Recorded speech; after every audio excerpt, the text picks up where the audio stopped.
Hello everyone, welcome back to my channel ದುರ್ಗದ vlogs. ನಾನು Rupika.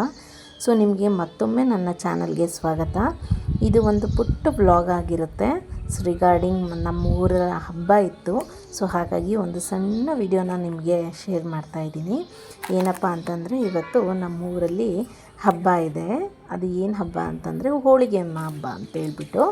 So ಯಾವ ಥರ ನಾನು ಹೋಳಿಗೆ ಅಮ್ಮ ಹಬ್ಬನ ಆಚರಿಸ್ತೀನಿ ಅಂತೇಳಿ ನಿಮ್ಮ ಜೊತೆ ಶೇರ್ ಮಾಡ್ತಾಯಿದ್ದೀನಿ. ಸೊ ಬೆಳಗ್ಗೆನೇ 6 ಗಂಟೆಗೆ ಎದ್ದು ನಾನು ನನ್ನ ಡೈಲಿ ರೊಟೀನ ಸ್ಟಾರ್ಟ್ ಮಾಡ್ತಾಯಿದ್ದೀನಿ. ಸೊ ಅರ್ಲಿ ಮಾರ್ನಿಂಗ್ 6 ಗಂಟೆಗೆ ಎದ್ದು ನನಗೆ ರಂಗೋಲಿ ಬಿಡಿಸೋದು ಅಂದರೆ ತುಂಬಾ ಇಷ್ಟ.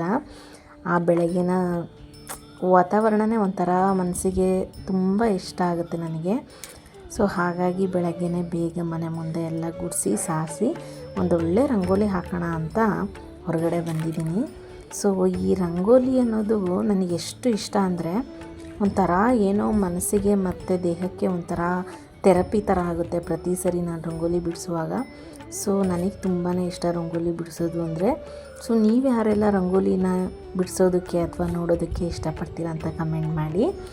ಸೊ ಇವತ್ತು ನಾನು ಒಂದು ಪುಟ್ಟ ರಂಗೋಲಿನ ಬಿಡಿಸ್ಬಿಟ್ಟು ಮನೆ ಮುಂದೆ ಹಬ್ಬಕ್ಕೆ ಎಲ್ಲ ತಯಾರಿ ಮಾಡ್ಕೊಳ್ತಾ ಇದ್ದೀನಿ. ಸೊ ಈ ಹೋಳಿಗೆಯಮ್ಮ ಹಬ್ಬ ಅನ್ನೋದು ಸುಮಾರು ವರ್ಷಗಳಿಂದ ನಮ್ಮ ಚಿತ್ರದುರ್ಗದಲ್ಲಿ ನಡ್ಕೊಳ್ತಾ ಬರ್ತಾಯಿದೆ. ನಾವು ಯಾಕೆ ಈ ಹಬ್ಬನ ಮಾಡ್ತೀವಿ ಅನ್ನೋದನ್ನು ಮುಂದೆ ಹೋಗ್ತಾ ವ್ಲಾಗಲ್ಲಿ ಹೇಳ್ತಾ ಹೋಗ್ತೀನಿ.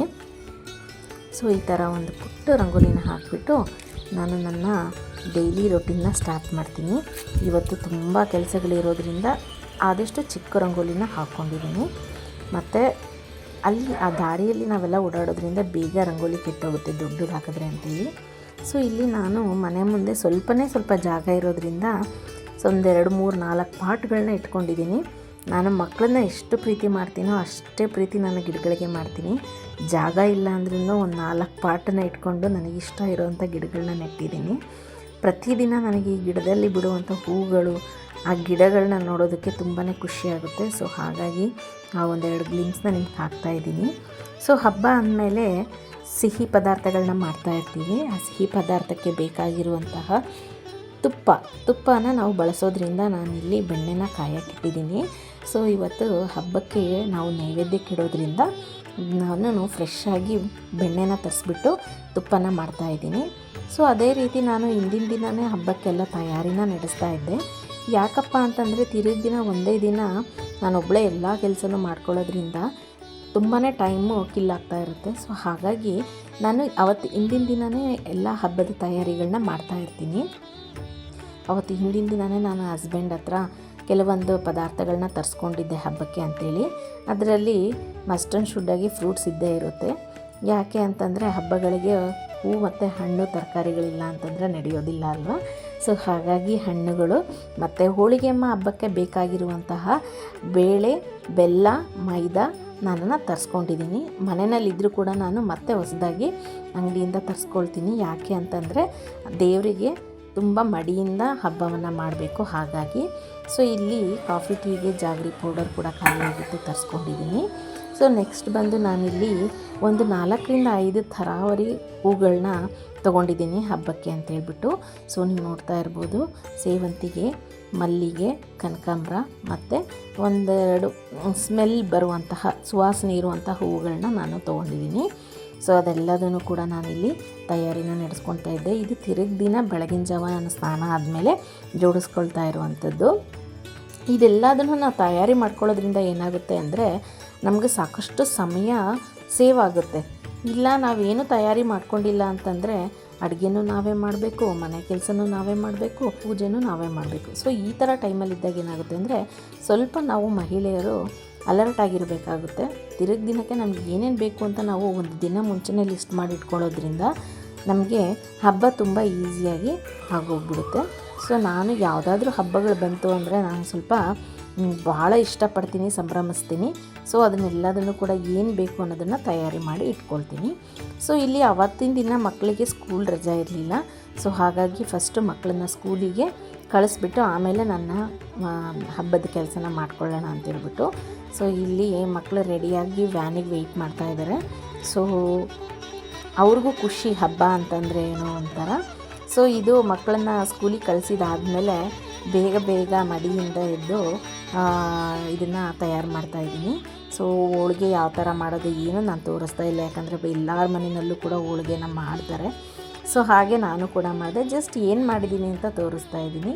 ಇಲ್ಲಿ ಒಬ್ಬಟ್ಟು ಹೋಳಿಗೆ ಮಾಡಿದ್ದೀನಿ, ಅದ್ರ ಜೊತೆಗೆ ಸೀಕರಣೆ ಮಾಡಿದ್ದೀನಿ. ಸೊ ನಮ್ಮ ಸಾಂಪ್ರದಾಯಿಕ ಅಡುಗೆಗಳಲ್ಲಿ ಕಡಲೆಕಾಳು ಪಲ್ಯ ಇರಲೇಬೇಕು. ಸೊ ಹಾಗಾಗಿ ಸ್ವಲ್ಪ ಕಡಲೆ ಗೊಜ್ಜನ್ನು ಕೂಡ ಮಾಡಿದ್ದೀನಿ. ಇಲ್ಲಿ ಹಪ್ಪಳ ಮತ್ತು ಸಂಡಿಗೆನ ಸ್ವಲ್ಪ ಉರಿಯೋ ಅಂಥದ್ದೊಂದು ಬ್ಯಾಲೆನ್ಸ್ ಇಟ್ಕೊಂಡಿದ್ದೀನಿ. ಸೊ ಇಲ್ಲಿ ಬಂದುಬಿಟ್ಟು ಬಿಸಿ ಬಿಸಿ ಹೋಳಿಗೆ ಸಾರು ರೆಡಿ ಇದೆ.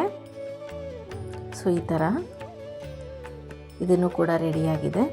ಸೊ ಈ ಥರ ನಾನು ಹಬ್ಬಕ್ಕೆಲ್ಲ ತಯಾರಿ ನಡೆಸಿಬಿಟ್ಟು ಫಸ್ಟು ಅಡುಗೆಗಳನ್ನ ಕೆಲಸ ಎಲ್ಲ ಮುಗಿಸ್ಕೊಳ್ತೀನಿ. ಆಮೇಲೆ ನಾನು ದೇವ್ರನ್ನ ಪ್ರತಿಷ್ಠಾಪನೆ ಮಾಡ್ತಾಯಿದ್ದೀನಿ. ಸೊ ಇಲ್ಲಿ ಹೋಳಿಗೆ ಅಮ್ಮ ಯಾಕೆ ಹಬ್ಬನ ನಾವು ಆಚರಿಸ್ತೀವಿ ಅನ್ನೋದು ನನಗೆ ಗೊತ್ತಿರೋ ಪ್ರಕಾರ ನಾನು ಹೇಳ್ತೀನಿ.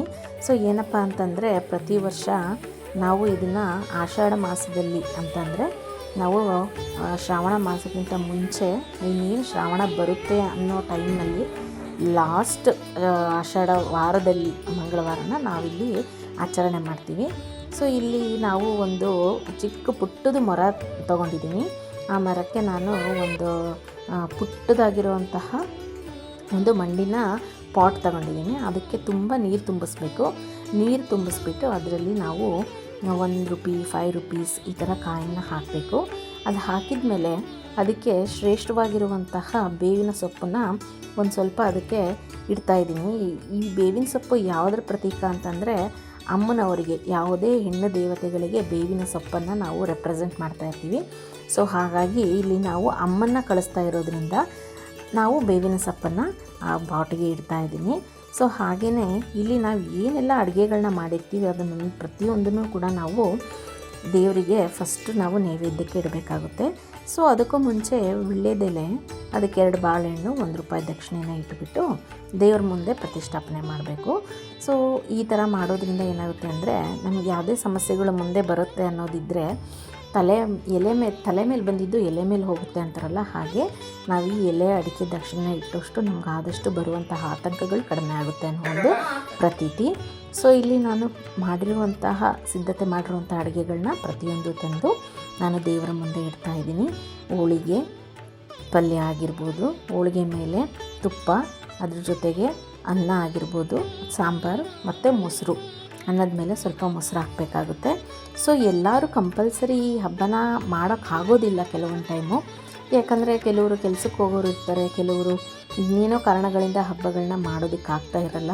ಸೊ ಅಂಥವ್ರು ಏನು ಮಾಡ್ತಾರೆ ಅಂದರೆ ಅನ್ನ ಮತ್ತು ಮೊಸರನ್ನ ನಾವು ದೇವಸ್ಥಾನಕ್ಕೆ ಎಡೆಯಾಗಿ ಕೊಡಬೇಕಾಗುತ್ತೆ.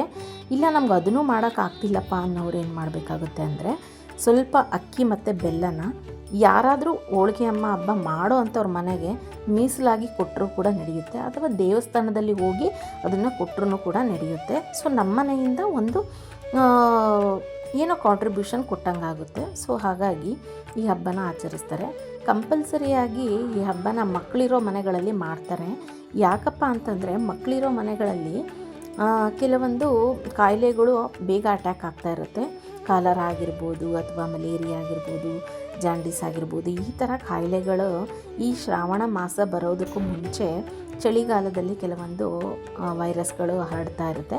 ಸೊ ಈ ಥರ ವೈರಸ್ಗಳು ಹರಡದೇ ಇರಲಿ ಅಂತೇಳ್ಬಿಟ್ಟು ಏನು ಮಾಡ್ತಾರೆ ಅಂದರೆ ಈ ಹಬ್ಬನ ಪ್ರತಿಯೊಬ್ಬರೂ ಕೂಡ ಆಚರಿಸ್ತಾರೆ. ನೀವು ಯಾರೆಲ್ಲ ಹಬ್ಬನ ಆಚರಿಸಿದ್ರಿ ಅಂತೇಳ್ಬಿಟ್ಟು ಕಮೆಂಟ್ ಮಾಡಿ. ಹಾಯ್. ಸೊ ಇವತ್ತು ಮಧ್ಯಾಹ್ನ 2:00 ನಾನು ವ್ಲಾಗ್ನ ಶುರು ಮಾಡ್ತಾಯಿದ್ದೀನಿ. ಸೊ ಇವತ್ತು ಮಧ್ಯಾಹ್ನ 2:30 ಹಂಗೆ ನನ್ನದು ಸಣ್ಣ ಮಗಳಿಗೆ ಕ್ಲಾಸ್ ಬಿಡುತ್ತೆ. ಸೊ ದೊಡ್ಡವಳು ಸಣ್ಣವಳು ಸೇಮ್ ಕ್ಲಾಸ್ 2:30ಗೆ ಕ್ಲೋಸ್ ಆಗೋದು. ಸೊ ಇವತ್ತು ನೀನೇ ಬಂದು ನಾನು ಪಿಕ್ ಮಾಡಬೇಕು ಅಂತ ಹೇಳಿದ್ದಾಳೆ. ಆಯಿತು ಅಂತ ಹೇಳಿದ್ದೀನಿ. ಸೊ ಹಾಗಾಗಿ ನಾನು ಕರ್ಕೊಂಡು ಬರೋಣ ಅಂತ ರೆಡಿ ಆಗ್ತಿದ್ದೀನಿ. So let's see. ಸೊ ಇಲ್ಲಿ ಮಕ್ಕಳನ್ನ ಸ್ಕೂಲಿಂದ ಕರ್ಕೊಂಡು ಬಂದೆ. ಸೊ ಕರ್ಕೊಂಡು ಬಂದಮೇಲೆ ಸ್ವಲ್ಪ ಹೊತ್ತು ಆಟ ಆಡ್ತಾ ಇದ್ದಾರೆ. ಸೊ ಹಬ್ಬ ಎಲ್ಲ ಮುಗೀತಲ್ವ, ಊಟದ ಹಬ್ಬದ ಊಟ ಎಲ್ಲ ಮಾಡಿದ್ರು. ಸೊ ಅದನ್ನೆಲ್ಲ ಏನು ನಾನು ಕ್ಲಿಪ್ಪಿಂಗ್ನ ತೊಗೊಳಕ್ಕಾಗಲಿಲ್ಲ, ಯಾಕಂದರೆ ತುಂಬ ಅರ್ಜೆಂಟಲ್ಲಿ ಆಗೋಯಿತು. ಹಾಗಾಗಿ ದೇವರಿಗೆ ಅದನ್ನು ನಾವು ಪೂಜೆ ಮಾಡಿರೋದನ್ನು ತಗೊಂಡೋಗಿ ದೇವಸ್ಥಾನದ ಹತ್ರ ಇಟ್ಟು ಬರಬೇಕಾಗುತ್ತೆ. ನಮ್ಮ ಮನೆ ಹತ್ರ ಯಾವ ದೇವಸ್ಥಾನ ಹೆಣ್ಣು ದೇವರ ದೇವಸ್ಥಾನ ಇರುತ್ತೋ ಅಲ್ಲಿ ತಗೊಂಡೋಗಿ ನಾವು ಅದನ್ನ ಇಟ್ಬಿಟ್ಟು ಕೈ ಮುಗಿದು ಬರಬೇಕಾಗುತ್ತೆ. ಬಟ್ ಇಟ್ಟ ಮೇಲೆ ನಾವು ಹಿಂತಿರುಗಿ ನೋಡಬಾರ್ದು. ಸೊ ಹಾಗೆ ಇಟ್ಟು ಬಂದುಬಿಡಬೇಕು. ಸೊ ಬಂದಮೇಲೆ ನಮ್ಮ ಮನೆಯವರು ಅದನ್ನು ತೊಗೊಂಡೋಗಿ ಇಟ್ಟು ಬಂದರು. ಈಗ ಮಕ್ಕಳು ಇನ್ನೇನು ಫನ್ ಟೈಮ್ ಇವಾಗ. ಸೊ ಹೋಮ್ವರ್ಕೆಲ್ಲ ಮಾಡಿಸ್ಬೇಕು. ಸಂಜೆ ಆಗಿದೆ. ಸ್ವಲ್ಪ ಹೊತ್ತು ಆಟ ಆಡ್ತಾಯಿದ್ರು. ಇವರಿಗೆ ಸ್ವಲ್ಪ ಹೊತ್ತು ಆಟ ಆಡಿಸಿದಾದ್ಮೇಲೆ ಹೋಮ್ವರ್ಕ್ ಬರ್ಸೋಣ. ಇನ್ನೇನು ಈವ್ನಿಂಗಿಗೆಲ್ಲ ಊಟ ಇದೆ ಅಲ್ವಾ. ಸೊ ಅಡುಗೆ ಮಾಡೋ ಅಂಥದ್ದೇನಿಲ್ಲ, ಅದನ್ನೇ ಊಟ ಮಾಡ್ಕೊಳ್ಳೋದು. ಸೊ ಈ ಥರ ನಾವು ಹಬ್ಬನ ಆಚರಿಸ್ತೀವಿ. ಸೊ ನೀವು ಯಾರೆಲ್ಲ ಹಬ್ಬನ ಆಚರಿಸ್ತೀರ ಅಂತೇಳ್ಬಿಟ್ಟು ನನಗೆ ಕಮೆಂಟ್ ಮಾಡಿ. ಮತ್ತು ಯಾರು ಇನ್ನೂ ಸಬ್ಸ್ಕ್ರೈಬ್ ಆಗಿಲ್ಲ ನನ್ನ ಚಾನಲ್ನ, ದಯವಿಟ್ಟು ಚಾನಲ್ನ ಸಬ್ಸ್ಕ್ರೈಬ್ ಮಾಡ್ಕೊಳ್ಳಿ. ಸೊ ನಿಮ್ಮ ಅನಿಸಿಕೆ ಅಭಿಪ್ರಾಯಗಳನ್ನ ಕಮೆಂಟ್ ಮೂಲಕ ಹೇಳಿ. ಸೊ ಈ ಥರ ನನ್ನ ಚಾನಲ್ನ ವಾಚ್ ಮಾಡ್ತೀರಿ ಅಂತ ಕೇಳ್ಕೊಳ್ತೀನಿ. ಸೊ ಸಿಗೋಣ ಇನ್ನೊಂದು ವಿಡಿಯೋದಲ್ಲಿ. Thank you.